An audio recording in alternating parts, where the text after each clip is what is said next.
In this video, we're going to take a look at Chapter 22, Objective 6. So in this, we're going to look at how respiration is controlled. So this is going to get into regulation of ventilation. This is going to get into your nervous system and endocrine system, because remember, those are your control systems for the entire body. So we're going to take a look at that.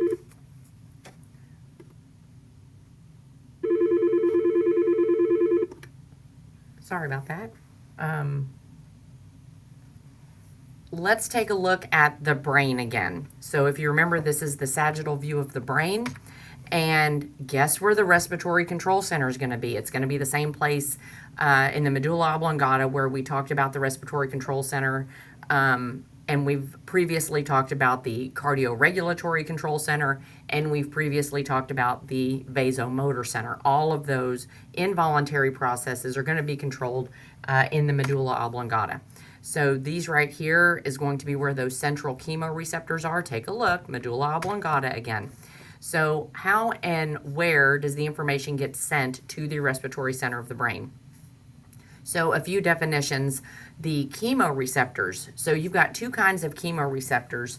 You've got central chemoreceptors, which are located in the brain. Keep in mind, central nervous system, central chemoreceptors, okay? They're located in the brain. They're detecting information such as different chemicals, the pH levels, so how much hydrogen ion concentration there is it acidic or basic, and carbon dioxide levels. And they're going to send this information to the respiratory center in the medulla oblongata. So the central chemoreceptors in the central nervous system, brain, are going to send that information to another section of the brain, the medulla oblongata, where the respiratory center is. You also have peripheral chemoreceptors. These are going to be picking up information about chemicals in the blood outside of the central nervous system. In the peripheral nervous system, they're going to be located in the aortic body, the aortic arch, and the carotid body. So they're going to be located within the carotid arteries and the aortic arch of the heart. They're going to send this information back to the respiratory center in the medulla oblongata. Now, how is this information going to get from the aortic arch to the medulla? Well, if it's from the aortic arch, it's going to travel by way of the vagus nerve, cranial nerve number 10, and the carotid body, the carotid arteries, are going to travel by way of the glossopharyngeal nerve, cranial nerve number 9, to the medulla oblongata. So that's how that information is going to get from point A to point B. You also have mechanoreceptors that are also going to be involved in detecting information about the respiratory system. So mechanoreceptors are going to be detecting pressure.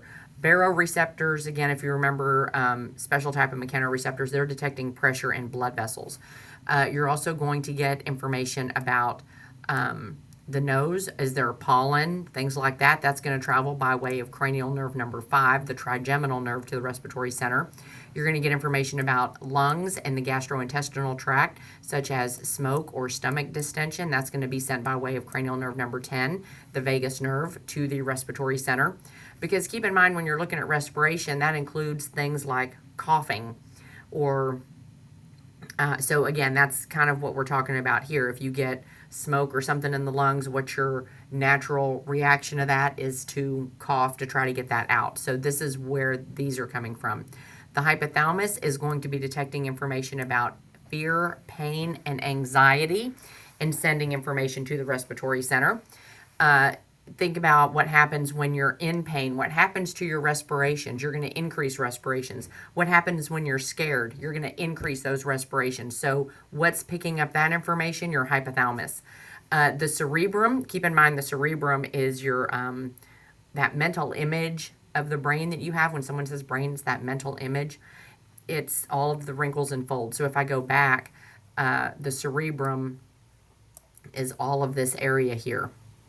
Okay, it's all of this. This is all under voluntary control. So it's going to be singing, yelling, because you can choose to inhale or exhale at different times.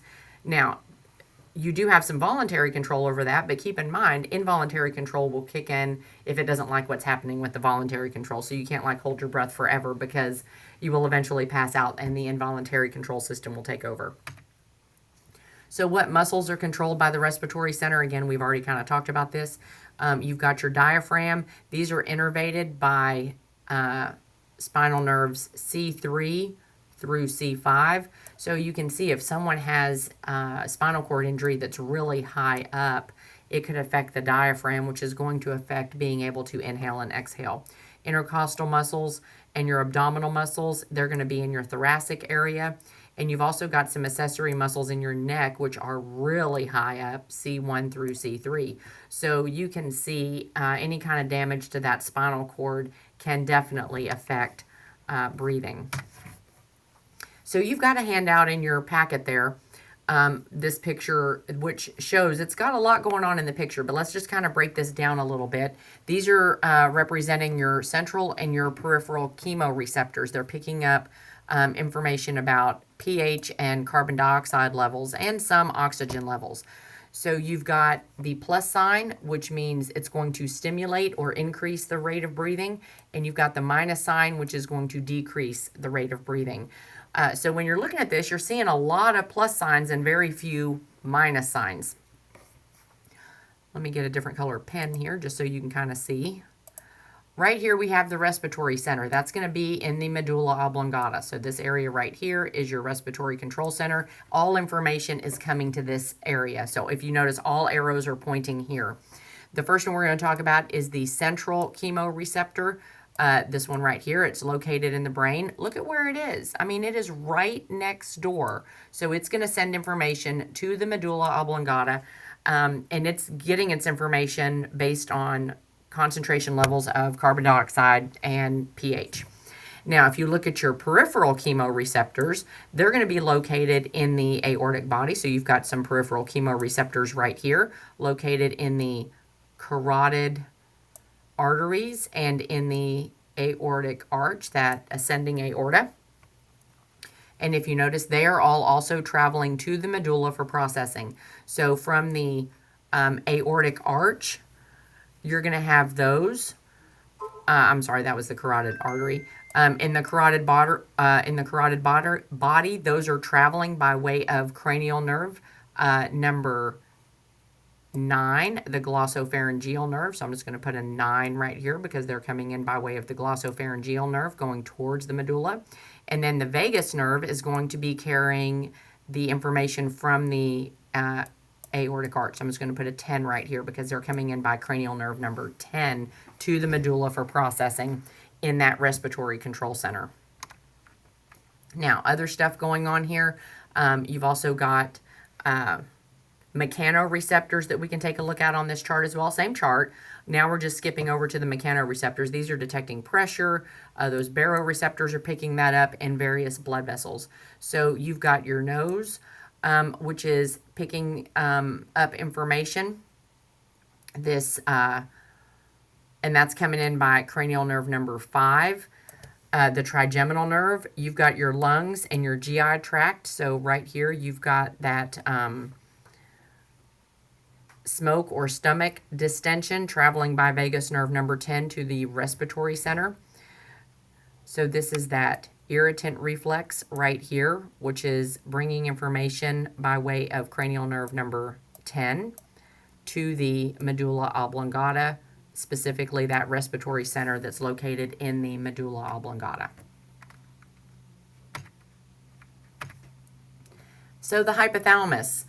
Remember, the hypothalamus is part of the brain, so it's detecting information about anxiety, fear, and pain, and sending information to the respiratory center. So we're talking about this right up in here, and if you notice, this information could be either stimulating or inhibiting breathing, but pretty much, you know, your pain and your emotions. If you've got anxiety and fear, that is then going to send information again to the respiratory center in the medulla to increase that respiration rate. The cerebrum is under voluntary control, so that's going to be right here. Remember, the all those wrinkles and folds are going to represent the cerebrum, such as singing and yelling. That could either increase or decrease the rate of breathing, and that's sending that information again to that respiratory center in the medulla. So breathing is under voluntary and involuntary control.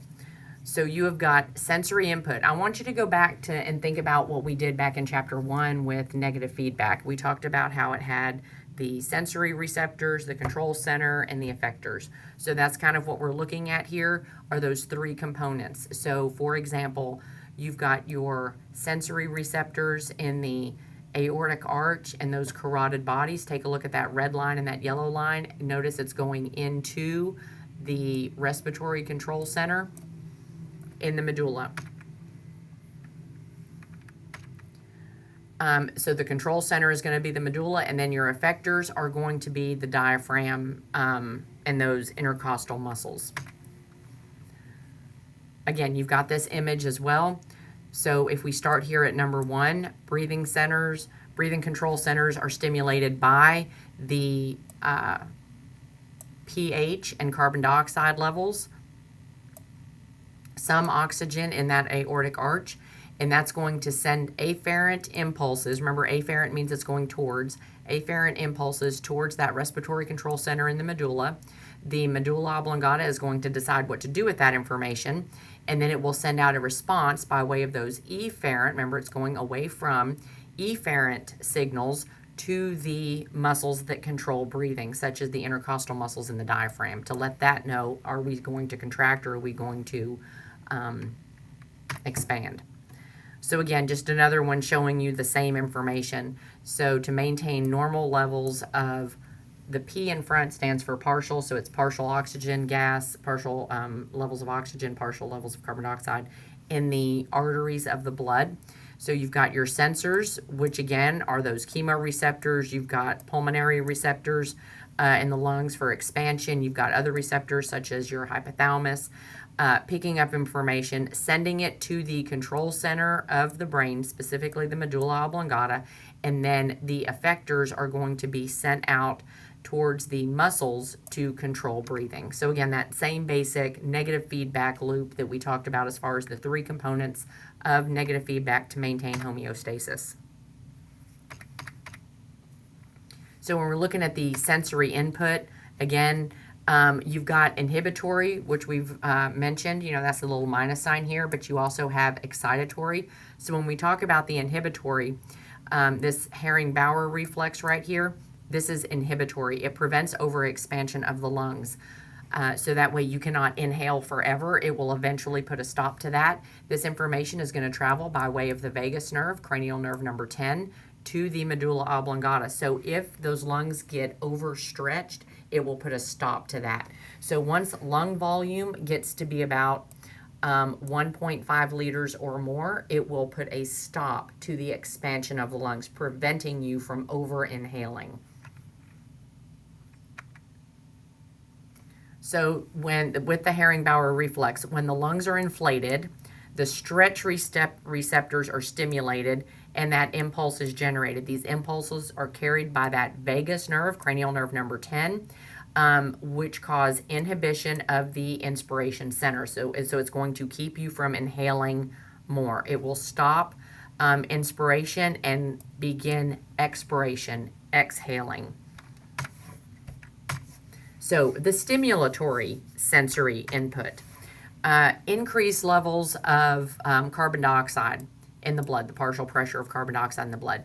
This is actually the greatest stimulus for ventilation. So while you might think it would be oxygen, it's actually carbon dioxide. But if you remember the relationship between carbon dioxide and oxygen, if you have a decrease in carbon dioxide, you're going to have an increase in oxygen. So they are opposites. You're not going to have high carbon dioxide and high oxygen. That's not going to work. So if one's low, the other one's going to be high, okay? These are monitored by chemoreceptors in the carotid sinus and the aortic arch. And then again, that information is sent to the medulla oblongata in the respiratory control center for processing. Now, decreased partial pressures of oxygen levels in the blood.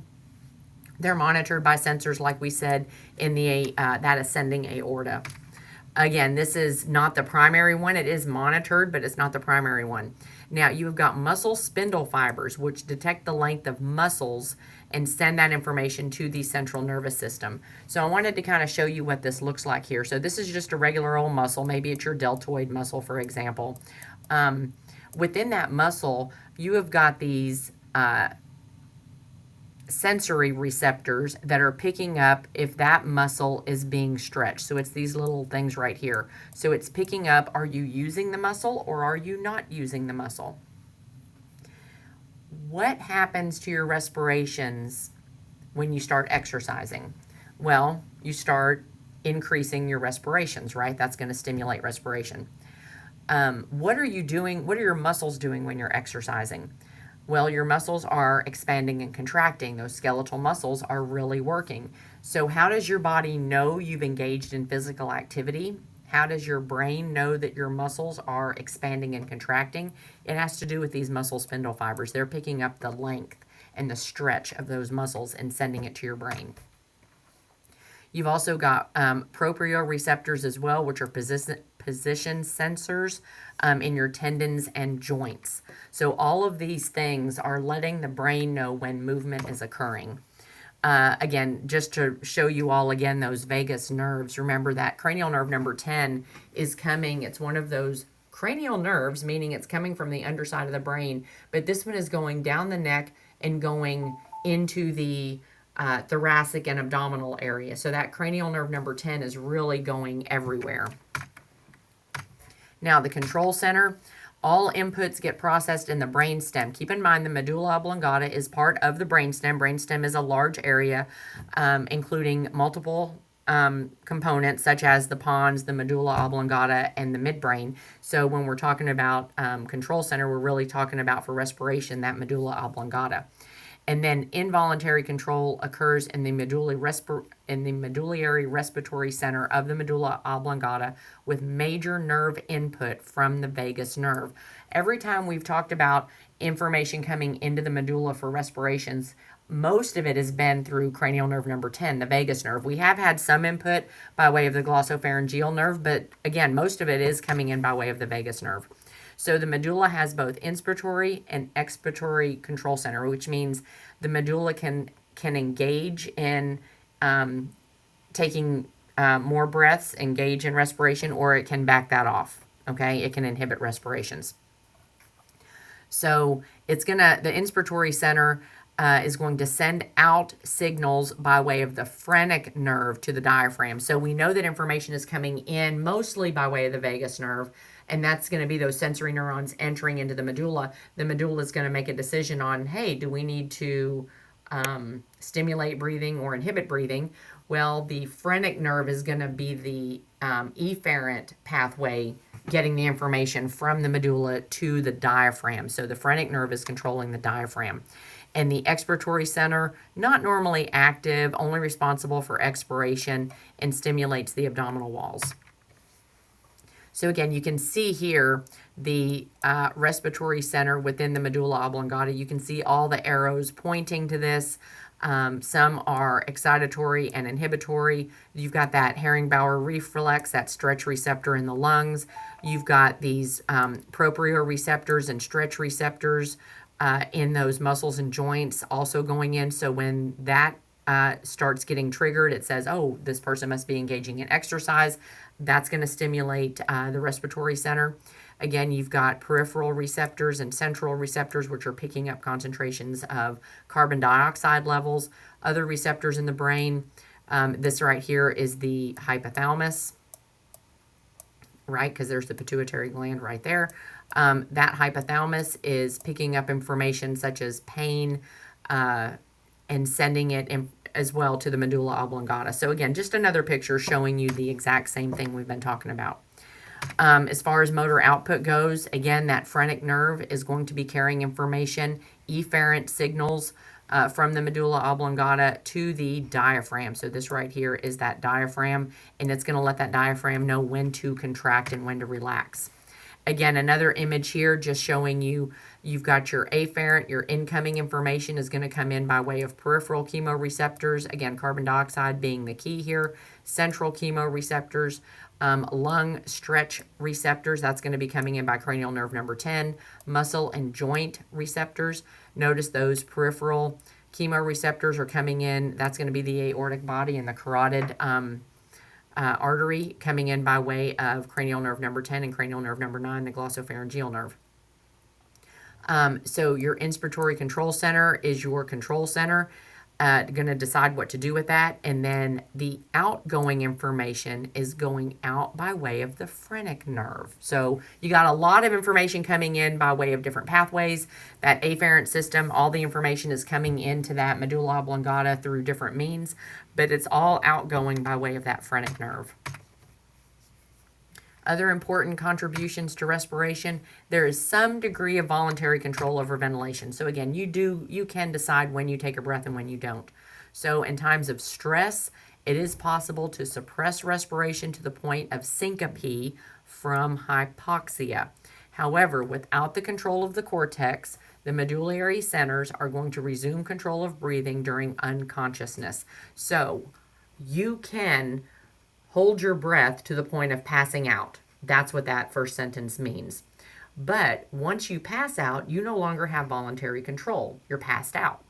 So at that point, the involuntary component from the medulla oblongata is going to take over, and you're going to start breathing again.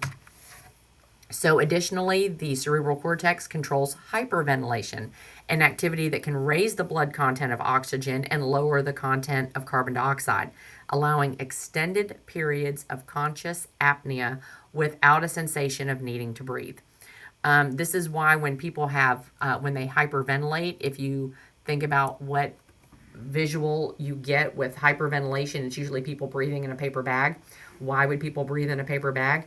With hyperventilation, your oxygen levels are actually too high and your carbon dioxide levels are very low, and you would think that wouldn't be a bad thing, but that's why they're breathing in a paper bag, to increase the carbon dioxide levels. Because if you inhale into a bag and then if you exhale into a bag and then inhale that same air back, it's got a higher concentration of carbon dioxide rather than not breathing in a bag at all and just breathing in open space. So it's going to increase those carbon dioxide levels.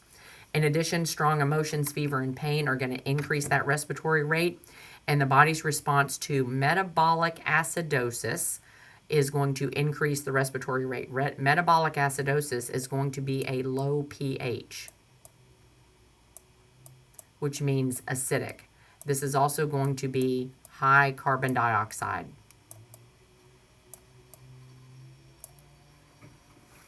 So to increase that respiratory rate, you will then be breathing more, offloading that carbon dioxide by way of the lungs. So you're going to lower that carbon dioxide level.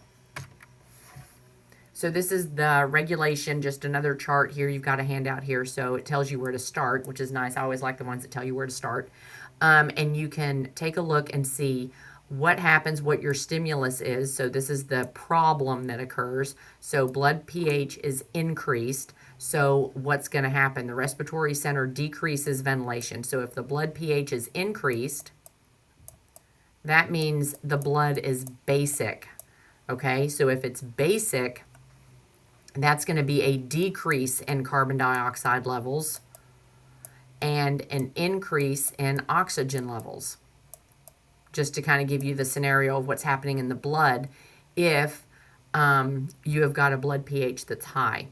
So the medullary chemoreceptors are going to detect an increase in blood pH, decreased ventilation, because again, you've got high levels of oxygen already and low levels of carbon dioxide. So you're going to decrease ventilation, which will then increase and bring that carbon dioxide level back up again. And then you can follow the red arrow, which is the opposite of what we just said, to kind of see how that's going to happen. So again, lots of questions I could ask. Right here is the information about pH, carbon dioxide, oxygen, hydrogen ions, and some words. So I need you to understand the relationship between pH, carbon dioxide levels, and oxygen levels in the blood. And that concludes Objective 6.